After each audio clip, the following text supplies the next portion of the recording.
before Wren Dalloway. At 67 years old, the silence of the Mojave was kinder than anything her own children had offered her in the months since her husband died. Driven from the home she'd known for nearly 4 decades, her savings gone, her name on nothing of value, she drove east alone along a road she'd never traveled before, following coordinates her husband had scratched in pencil on a piece of paper she'd found in a shoebox at the back of his closet. At the end of that road was a padlocked trailer her husband had kept hidden for 25 years. What she found inside, it would unravel everything she thought she knew about her marriage, about the children she'd raised, and about who she still had time to become. This is Wren's story. Evidence that the people who take everything from you can, without meaning to, give you back the one thing they never thought to keep from you. Your own life, completely yours, with no one left to hand it away to. Before we jump back in, tell us where you're tuning in from, and if this story touches you, make sure you're subscribed, because tomorrow, I've saved something extra special for you. The morning Wren drove out to the Mojave for the first time, it was a Tuesday in early November, 6 weeks into what she'd been privately calling the worst stretch of her life. The previous 2 years had included burying her husband and losing her house to her own children within the same calendar year, which gave the phrase a kind of honest weight. She had $194 in her checking account.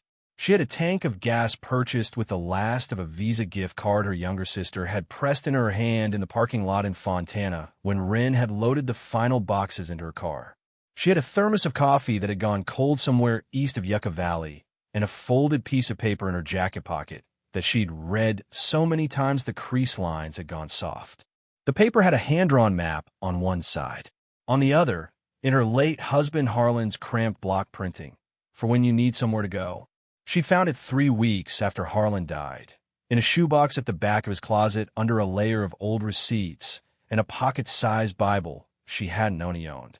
At the time, she'd still had a house to be in.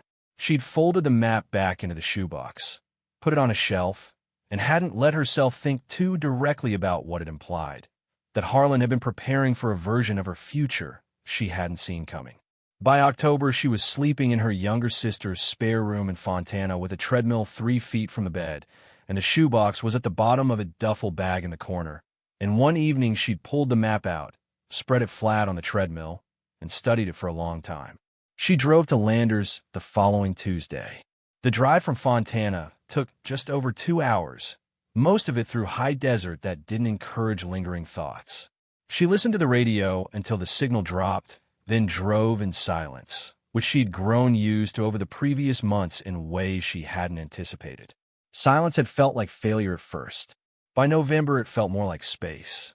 She wasn't sure that was better, but it was different, and different was what she had. The land was 8 miles off the main road, down a dirt track that narrowed to a single lane and then narrowed further to something that was more suggestion than road. The Mojave in November was pale and windswept, Joshua trees at their odd angles, the mountains north of the Landers Basin holding snow at the peaks. The sky was flat and very blue. She almost missed the turnoff. No gate, no mailbox, no number on a post. Just 2 weathered wooden posts with a rusted chain between them that had not been locked in what appeared to be years. She stopped the car and got out, and stood at the chain and looked at what was on the other side. 2 acres, roughly, flat and hard-packed, sheltered on the north side by a low ridge of desert rock. A concrete slab and post anchors where utility structure had once stood. A water tank on a galvanized stand, inlet fitting rusted through, the interior dry and visible through the gap. Creosote covering most of the open ground in the way creosote covers ground it's been left alone in for decades. And at the back of the property, half hidden by a stand of creosote that had grown tight around it over many years, an Airstream trailer. The aluminum sides had oxidized to a dull pewter. One corner of the undercarriage had sunk into the desert floor enough to give the whole thing a slight list to the left. The wheel wells had rusted solid. There's a padlock on the door, heavy and thick-bodied, the kind bought when the intention is to keep something secured for a long time. The padlock had not rusted. Harlan had worked the Mojave for 30 years, oil infrastructure and pipeline contracts, jobs that kept him out here for weeks at a stretch. She'd known he knew this desert. She hadn't known about this particular piece of it. She hadn't known about the trailer, or the padlock, or the 6 words on the back of the map. She thought she knew the shape of his life. She'd been with him for 45 years, and she'd thought she knew. She tried the key from the shoebox. It entered the lock without resistance. The shackle released with a sound she felt in her chest.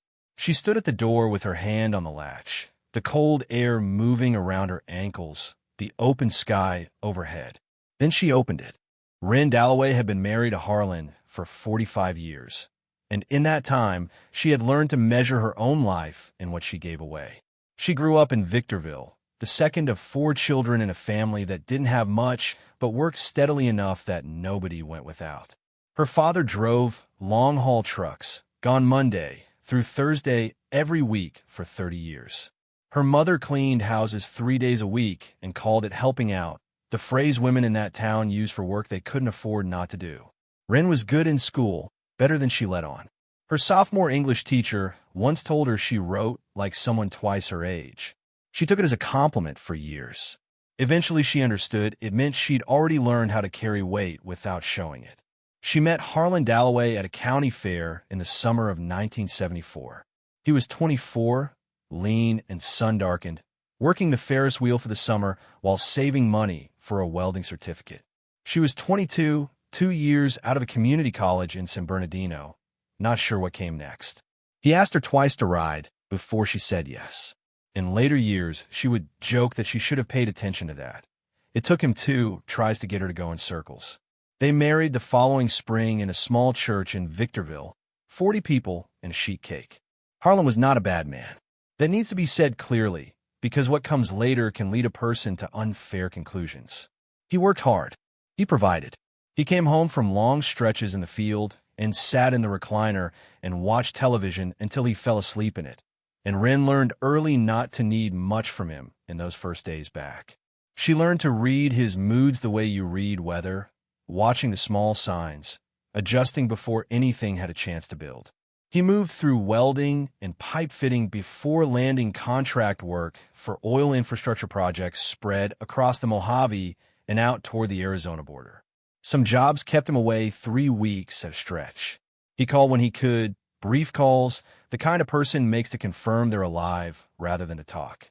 He wasn't the kind of man who wrote letters or left notes or said in words what he could leave unsaid. But he always came back, and in Wren's experience that put him ahead of some.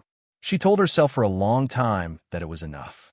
By the time she stopped telling herself that they were deep enough into their life together that the question felt beside the point. They had 2 children. Keith arrived in 1977, Dina 3 years later. Wren went back to work when Dina started school, taking a receptionist position at a dental office in Victorville that she kept for 11 years. She was good at it, calm with frightened patients, organized in ways the dentists themselves were not, the kind of person a waiting room settles around. When the office closed in 1995, she didn't look for another position. Harlan was earning enough by then, and his mother had started declining in Barstow, and it made practical sense for Wren to be available. That was how it got decided, not in any formal conversation, not with anyone asking what she wanted, but through the slow accumulation of assumed arrangements that become permanent before anyone thinks to name them. For the next 15 years, she cared for Harlan's mother through her final years, then her own father after her mother went, then Harlan himself when his heart began to fail. She drove people to appointments, tracked medications in a small spiral notebook she kept in her purse, sat in hospital waiting rooms with library books. She rarely got through more than a chapter of before someone needed something. She kept a garden in the backyard, tomatoes and squash, and a climbing rose she'd bought on clearance that took 3 years to bloom. Nobody mentioned the garden much. She had a shelf of art books she'd been collecting since her late 30s, paintings she always meant to try making herself, someday, when things settled. Things never settled. She knew that by 50, though she didn't say it. She did not think of herself as unhappy, exactly. That would have required a clearer sense of what she actually wanted, and that clarity had gone so quiet in her over so many years that she couldn't have said when it left. Keith grew into a man certain of his own judgments, which Harlan had encouraged and Wren had sometimes observed with an unease she couldn't name and never acted on. He went into commercial property management, in his late 20s and prospered at it. Dina followed her brother's lead, as she had since childhood, and built her life in the same part of the city, close enough that their phone calls ran together into something like a single shared opinion. They were not cruel children. They were children who had never been asked to examine what their mother cost herself, and so they grew into adults who saw no reason to start. Wren loved them both without keeping count. She had never tracked what she gave or expected accounting from anyone. That, she would later understand, was its own kind of error. Not because generosity is wrong, but because people rarely examine costs they've never been asked to see. Keith and Dina knew their mother as someone who was there, steadily, without complaint there. They had never had cause to consider what that required of her. When Harlan died in March of 2019, after 18 months of heart failure that Wren managed almost entirely without outside help, she was 67 years old. She had a savings account thinner than she'd expected, a house that had always been in Harlan's name alone, 2 adult children who lived 20 minutes away, and a life arranged almost entirely around other people's needs. She was about to learn exactly what that meant for her own future. Preparing and narrating this story took us a lot of time. So if you're enjoying it, subscribe to our channel. It means a lot to us. Now back to the story. The house had been in Harlan's name alone since 1975, the year they bought it on a VA loan that required the primary borrower to be the veteran. It had never come up in any meaningful way while he was alive.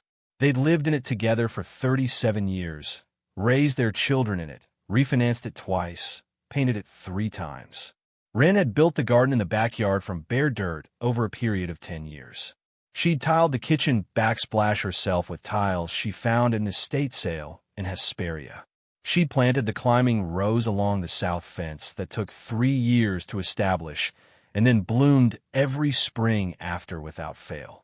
None of that appeared on the deed, which had always read Harlan James Dalloway. When Harlan died, he'd left the house to Keith and Dina jointly. He described the arrangement to Wren the week before he passed, in the hospital, with Dina sitting 3 feet away. There was an understanding between all of them, he'd said, that Wren would live there for the rest of her life. She believed him. She believed, too, that her children were the kind of people who would honor what their father had said. The first indication came 2 months after the funeral. Keith drove over on a Sunday afternoon and walked through the house in the manner of someone assessing rather than visiting, hands in his pockets, eyes on the ceilings and floors and window frames. He sat with Wren over coffee and talked about what he called the practical realities going forward. The property taxes were going to add up. It was a lot of house for one person. He mentioned a few senior living complexes he'd looked into, presented as information rather than a push. She told him she was fine in the house and wanted to stay. He said he understood and left. Over the months that followed, he and Dina took turns with versions of the same conversation. They worried about her being alone. They worried about the stairs, the emergency response times, what would happen if she fell. They sent brochures. They called each other in her presence in ways that let her hear one side of coordinated discussions that had clearly started before the calls. She recognized the pattern late, which she attributed to having spent 50 years choosing to think well of the people she loved. In the spring of the following year, they sat with her at Dina's kitchen table and suggested she sign a power of attorney, just for emergencies, standard for people in her situation. For her own protection, if something happened and they needed to handle things quickly. She signed because they were her children and because the word just was doing a great deal of work in that sentence, and she let it. 5 months later, they sold the house. She'd been at the grocery store when Keith called. She stood in the cereal aisle for what she estimated was 3 minutes, holding a box of oatmeal, processing the information in his voice. He said it matter-of-factly, as if delivering news about something uncontroversial. They'd accepted an offer, well over asking price, great timing given the market. The new owners would take possession in 60 days. He had some information about assisted living options whenever she was ready. She drove home and sat in the kitchen of the house she'd lived in for 37 years and looked at her hands on the table.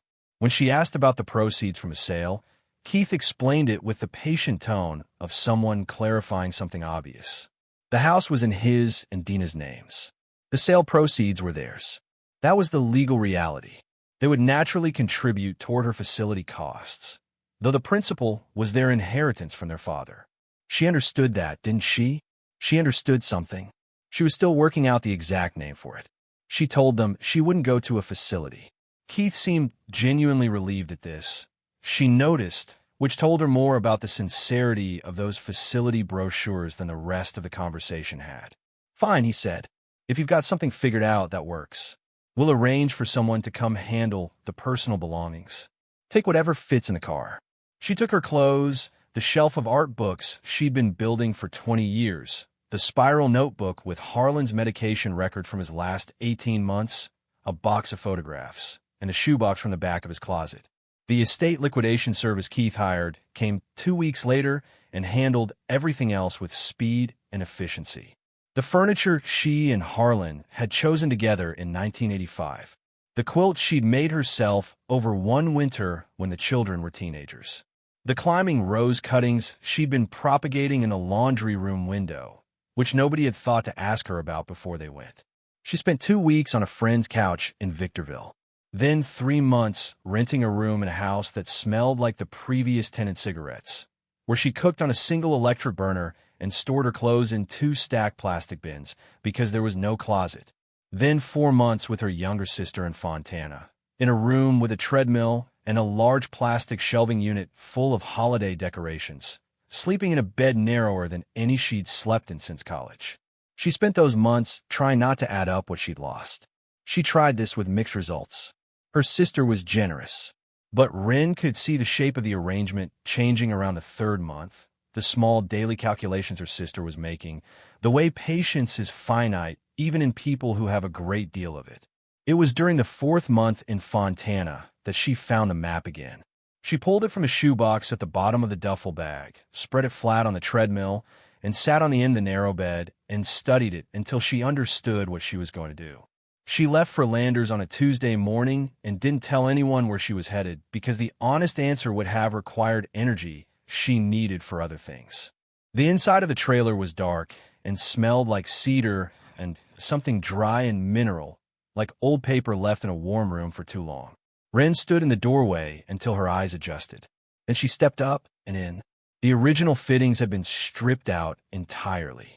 No bed, no kitchenette, no dinette. The interior walls had been insulated and lined with plywood panels painted white.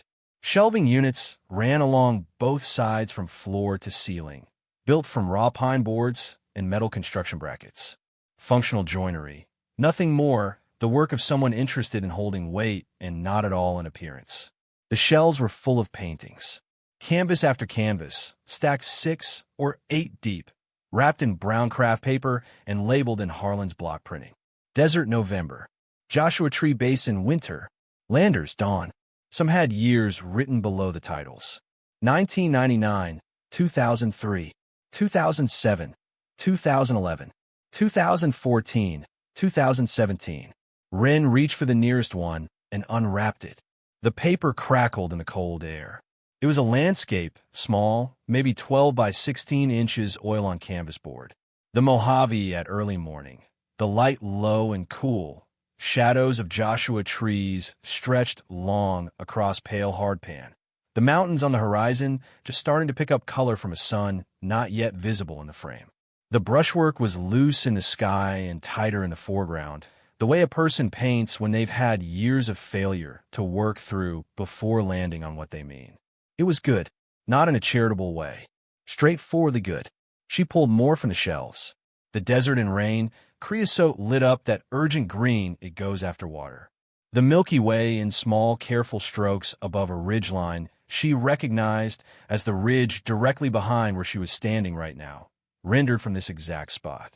A Joshua tree in close detail, bark and fiber, and the dry remnant of last season's flowers.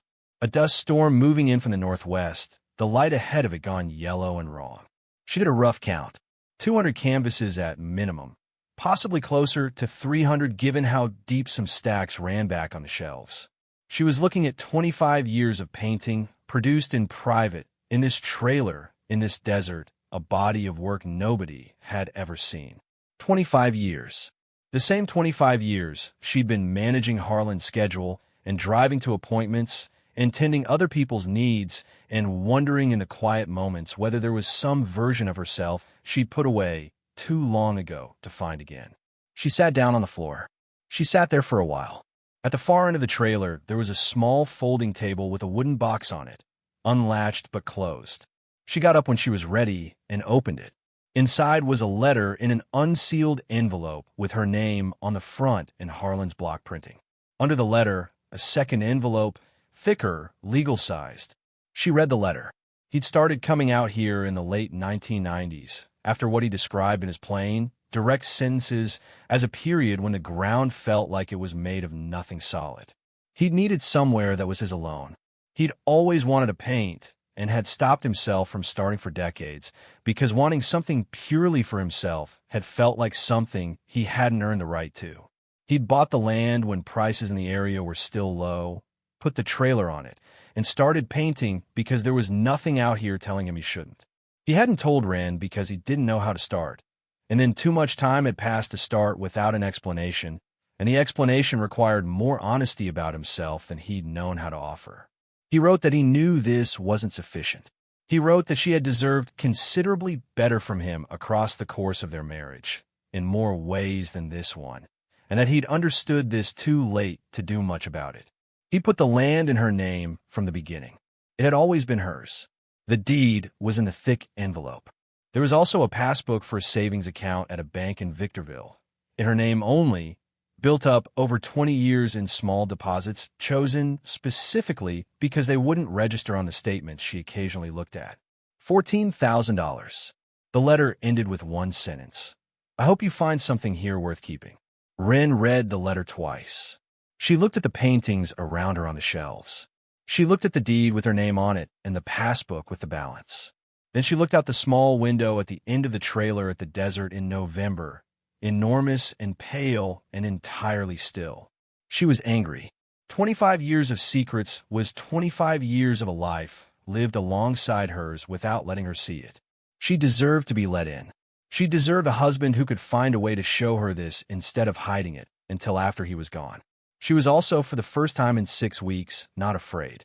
She let herself feel both of those things at once, which was harder than either one on its own. She spent the rest of that first day going through the paintings methodically, unwrapping and rewrapping each one, reading the titles and years, putting them back. By mid-afternoon, the floor was covered in craft paper, and her fingers had gone stiff with cold. She ate the sandwich she'd packed in the car, sitting on the trailer step looking out at the property. The land was hers. The trailer was hers. The paintings were hers. The empty water tank and the rusted stand and the 2 acres of hard desert ground were all, according to the deed in the thick envelope, hers. She thought about Keith's voice in the cereal aisle. The house is sold. The proceeds are ours. Take what fits in the car. Then she looked at the desert around the trailer and thought, for the first time since October, about something other than what she'd lost. The following morning, Wren drove back to Landers and bought a sleeping bag rated to 20 degrees, a camp stove with 2 fuel canisters, a tarp, and the heaviest work gloves the hardware store carried. She called her younger sister from the parking lot and said she'd found somewhere to stay. She was fine. She'd be in touch. She didn't explain further because the explanation would have used energy she needed for other things. Living in the trailer was not comfortable. No power, no running water, no toilet, and in the first 2 weeks of November, the Mojave dropped to the low 30s before 3 in the morning. She bathed from a jug of water heated on the camp stove, dressed in the dim light of a headlamp, went to bed most nights sore enough that sleep came before worry did, which turned out to be its own kind of advantage. She gave herself 2 weeks to decide if this was workable. By the end of the first week, she'd stopped making the decision consciously. She started with the ground, cleared brush from the area around the trailer, starting with the creosote that had grown up against the exterior walls, working section by section. She broke through her first pair of work gloves in 3 days and found a heavier pair in the trailer storage compartment, along with a coil of hose, a hand auger, a basic carpentry kit, and 3 gallons of exterior paint that had dried solid in the cans decades ago. She scraped accumulated caliche from the concrete slab near the property entrance and found it was large enough to be genuinely useful. She dug out the base of the water tank stand and found the pipe stub beneath it intact and properly sized. She fell twice on uneven ground in the first 10 days. Once badly enough that she lay still for a full minute, checking herself carefully, aware of how far she was from anyone who might help. Both times she got up and kept working. She wasn't sure yet what she was building. Stopping didn't feel like an option. She drove to the hardware store in Landers on a Thursday morning 3 weeks in, working out what she'd need for a basic water system, and was standing in the plumbing aisle studying fittings she didn't fully understand when a voice behind her said, "Those end caps are the wrong size for the stub you're likely working with out here. Everything west of the ridge runs on a different spec." She turned. A man about her age, possibly a few years older, broad-shouldered, with the kind of physical ease that comes from having worked with his hands for a long time. He wore work clothes with actual work on them and had a measuring tape clipped to his belt. He was holding a paper bag he'd already paid for, which meant he'd doubled back from the register for something. "Sorry," he said. 40 years in this aisle. I see someone looking at the wrong fitting, and my mouth moves before my brain has a chance at it." His name was Silas Okafor. He'd retired 2 years prior after 3 decades doing water systems and civil infrastructure work in the high desert. He lived 4 miles down the road from the Landers turnoff. He said he knew the property she was describing, had driven past it 100 times over the years, always thought it was a shame to let a piece of ground like that sit. He asked, without making it into something large, whether she'd want a second opinion on the pipe work. Wren studied him the way she'd been studying offers since the lawyers finished with her. "I'm not looking for charity," she said. "Neither am I," he said. "I'm looking for something worth doing. My wife passed 2 years ago. I've been going through the motions since." He said it plainly, without performing it, the way you say something when it's simply true and you've stopped being careful about it. "That property has been sitting there looking like it could be something for as long as I can remember. Maybe now it is. If you want the help, I'll come by Saturday." She gave him the turn-off coordinates. He arrived Saturday at 7:30, tools in the truck bed, thermos on the seat, and didn't make the arrangement into anything larger than it was. They spent that first day going over the water system together. Silas confirmed what Wren had suspected. The infrastructure Harlan had put in was mostly sound, just dormant. A water delivery service could fill the tank. A small pump and pressure system would do the rest. He said he could source the parts secondhand and have it running in under 2 weeks. When Wren asked what she owed him, he said nothing. "If it goes on and you feel differently later, we can revisit that." He said it without making her feel she needed to respond. By the end of November, Silas was at the property 4 or 5 days a week. They worked alongside each other without much discussion about the arrangement, him on structural and mechanical matters, Wren on clearing ground and beginning to understand what she wanted to do with it. She drove to the library in 29 Palms twice a week and came back with books on Mojave plant communities, desert soil amendment, water-wise garden design, native species establishment. She read them at night by headlamp in the trailer. The morning the water system came on, and actual water ran from the utility sink Silas had salvaged and bolted to the trailer's exterior wall. She stood at the tap for a moment without moving. "It's running," Silas said from where he was crouching at the pressure gauge. "I know," she said. "Give me a minute." He gave her the minute without making anything of it. Over the following 8 months, the property outside Landers changed in ways that were difficult to track from inside the work. The small outbuilding went in first, cinder block and salvaged timber, 12 by 14 feet, Silas's design. It had a composting toilet, a wood stove, a sleeping loft with enough clearance to sit up in, solar panels on the roof, and a battery bank in a vented box beside the door provided enough power for lights, a phone charger, and a second-hand refrigerator Silas found at an estate sale in 29 Palms for $40. The first night, Wren slept in the loft with a reading light on, in an actual bed, in a structure that held its temperature through the night. She found she wasn't ready to turn the light off. She lay there looking at the plywood ceiling for over an hour. She learned carpentry alongside the building work. Silas taught by demonstration, doing a thing once and then stepping back while she did it. How to read grain inward before you cut. How to test for square without assuming. How to set a nail without splitting the wood around it. She had a good eye for measurement, he said, which was more than half of it. She found she agreed with her hands in ways she hadn't anticipated.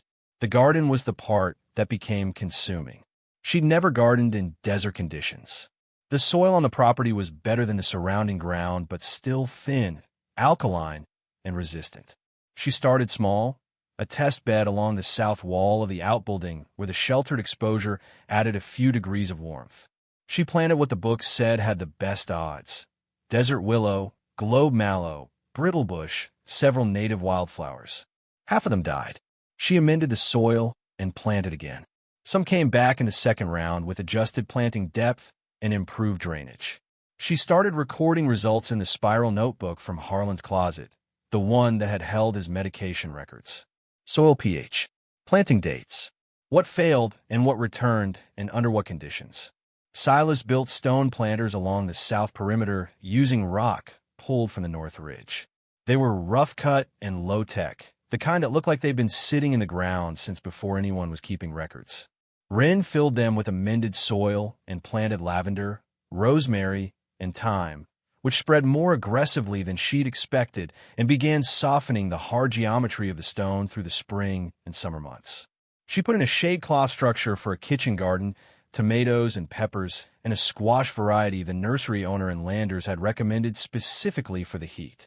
She planted a row of sunflowers along the north fence that reached 7 feet by August and could be seen from half a mile down the road. Then she started painting. Harlan's supplies had been in the trailer since November. Brushes, oil paints, a stack of raw canvas panels. She'd been looking at them for months without touching them. One evening in April, when the light was doing something unusual across the basin and there was nothing pressing, she carried a panel and a few brushes outside, set up a folding chair, and tried to paint what she was looking at. It was bad. She understood while she was making it that it was bad. The sky came out flat, the distance collapsed, the light moved faster than her hand could follow. She propped the panel against the outbuilding wall and looked at it and understood it as a starting point rather than a failure. She painted the next evening and the one after. By June, something had shifted. She could hold the light in a painting long enough to do something with it. She understood the way Mojave ground caught and reflected color in the late afternoon in a way she hadn't in April. She started working from Harlan's paintings on the trailer shelves, studying one in the morning and trying to understand the decisions behind it, then going outside to apply what she'd worked out. It was the most sustained conversation she'd ever had with him, and she thought this without irony and without much bitterness, mostly. By midsummer, people were stopping at the fence. The transformation was visible from the road: stone planters and a growing garden where there had been hard desert ground, the sunflowers along the fence line, the paintings she'd begun mounting under a protective overhang on the outbuilding's exterior wall. A woman stopped one morning in July and asked if she could look closer. Wren said yes and watched her walk through the space slowly, stopping at things the way people do when they've stumbled into something they weren't expecting. "Did you make all of this?" The woman said. "My husband started it," Wren said. "I'm finishing it." By early fall, people were coming regularly, sometimes in groups of 3 or 4. Some came once and didn't return. Others showed up every week, sitting on the stone bench Silas had built or walking the garden paths without anyone leading them, the way people behave in a space that has given them permission to be still. Wren started informal painting sessions on Saturday mornings, setting up folding tables and chairs in the cleared area by the south planters and teaching whoever showed up what she knew, which turned out to be more than she'd realized she'd accumulated. The Desert Sun ran a piece in late September, From Nothing, a Desert Garden. Hidden paintings and one woman's second start. The journalist had come out twice and taken her time with it. She wrote about Harlan's paintings and where they'd been found. She wrote about the water system and the stone planters and the garden growing in ground people had said couldn't support one. She mentioned that Wren had come to the property following a difficult period after her husband's death, which Wren had approved as true enough. The piece ran on a Friday. By afternoon, Wren's phone had more missed calls than she'd received in the previous 2 months combined. 2 of them were from Keith. Keith's voicemail was the shorter of the 2. He'd seen the article. He was glad she'd found somewhere to land. Dad's artwork. Who knew? The property must have appreciated quite a bit with all the improvements she'd put in. He'd love to come out sometime and see in person if she was open to that. She deleted it without calling back. Dina's message was longer and softer, the concerned voice Wren recognized from the period before the house sale. Mom, I had no idea what it had been like for you. I want to talk if you're willing. I know I don't deserve it, but I'm asking. Wren sat with this one for 2 days. Then she called back. The conversation ran nearly an hour. Dina said the things people say when they're searching for the kind of absolution that costs as little as possible, invoking their father's name, saying she'd been following Keith's lead and had convinced herself it was right. She said she'd known for a while it wasn't. She said she was sorry. Wren listened and heard, underneath the sorry, the faint shape of a justification waiting just off to one side of it. Is what Keith did wrong? Wren asked. He doesn't think so, Dina said. He thinks the article makes you look unstable. He thinks you're holding a grudge. Wren was quiet for a moment. Tell him he doesn't need to call again. Then she said, I want to ask you something. Is what you think the same as what Keith thinks? Or do you have your own opinion? There was a pause long enough to mean something. No, Dina said. It's not the same. Then figure out what yours is. Call me when you know what it is. She hung up and sat on the flat rock by the south planters and looked at the lavender until she felt steadier. 3 weeks later, on a Saturday morning while Wren was running her painting session, a car she didn't recognize pulled to the fence. A young woman got out, tall, wearing a jacket Wren had given her for her birthday 2 years earlier. Petra, her granddaughter, walked the length of the fence slowly, taking in everything, the stone planters in the garden and the solar panels on the outbuilding roof and the paintings mounted under the overhang on the exterior wall. She stopped at the gate and looked across the space at Wren. Grandma, I had to find you myself. Nobody would say where you were. Wren felt something tighten and then let go in her chest. She walked to the gate and opened it. Come in, she said. Petra moved through the garden without being guided, pausing at things that interested her, which was nearly everything. She crouched at the base of the stone planters and looked at the lavender, ran a finger along one of the rough-cut stones. She stood for several minutes in front of the largest of Harlan's paintings under the overhang, a 24 by 30-inch canvas, the Mojave at dusk, gold and deep purple across the basin, a ridged shadow crossing the entire foreground. Wren watched her take it in and recognized something in the way she stood, a particular stillness that meant a person was looking at something they hadn't expected to find. He painted this, Petra said finally. Grandpa, he did. I didn't know he painted. Nobody did. Petra turned and looked at Wren with an expression that held several things at once and didn't try to sort them. Did they tell you I was looking for you? Mom and Dad? No. They told me you'd gone somewhere you needed to be alone after Grandpa died. That was what you wanted. Wren looked at her granddaughter and chose her words with care. I didn't choose to leave the house, she said. The house was sold. I had 60 days to take what fit in the car and find somewhere to be. The decision wasn't mine. Petra stood very still. Then why do they say that? I imagine because it was easier than the truth. Petra looked at the painting for a moment. Then, I want to know what happened. All of it. They sat on the flat rock by the south planters with 2 cups of coffee from the camp stove, and Wren told her everything. The power of attorney, the phone call in the cereal aisle, the 60 days, the estate liquidation service, the climbing rose cuttings in the laundry room window that nobody thought to ask about before they went, the shoebox map, the trailer full of paintings her grandfather had left in the Mojave for her grandmother to find, for when you need somewhere to go. Petra listened through all of it without interrupting. When Wren finished, Petra sat with it for a moment. I'm sorry, she said. I know that doesn't fix anything. It doesn't fix anything, Wren agreed. But it's real. I can tell the difference. Will you teach me to paint? Petra said, the way you're teaching the others. The question caught Wren off guard. I run sessions on Saturday mornings, she said. If your mother will bring you, you're welcome. Dina started bringing Petra within the month. She helped with garden work when asked, arrived on time, and did not push for more than Wren was willing to offer. Wren watched her over several weeks and made no promises. She noticed the difference between a person performing an apology and a person doing one, noticed which kind Dina appeared to be attempting, and gave it the weight it was due without giving it more. One afternoon, After Petra had left and Dina was helping fold the session tarps, Silas looked at Wren across the garden. "You're doing that right," he said. "Whatever that is you're doing." "I don't know what I'm doing," Wren said. "That's usually how you know you're doing it right." 2 years after Wren Dalloway drove out to the Mojave with a hand-drawn map and $194 in her checking account, the property outside Landers had become, without her specifically planning for it to, a place people made their way to. The Saturday painting sessions had grown to a regular group of 16, drawn from across the 29 Palms area and as far as Palm Desert, ages ranging from 22 to 81. Wren had not charged for any of it. A county arts preservation grant, navigated with the help of a local councilwoman who'd attended 3 sessions before making the call, cover materials, and a modest surplus. She'd put in raised stone beds along the east fence line the previous spring, planted with desert natives she'd propagated from seed over the winter, and her students helped maintain them between sessions. Harlan's paintings had been formally exhibited twice. A gallery in Palm Desert had reached out after the Desert Sun piece and offered a show, which Wren had agreed to after a week of consideration. The first show sold out in its opening weekend, the paintings going for prices that would have made Harlan go quiet in the way he did when something was more than he knew how to respond to.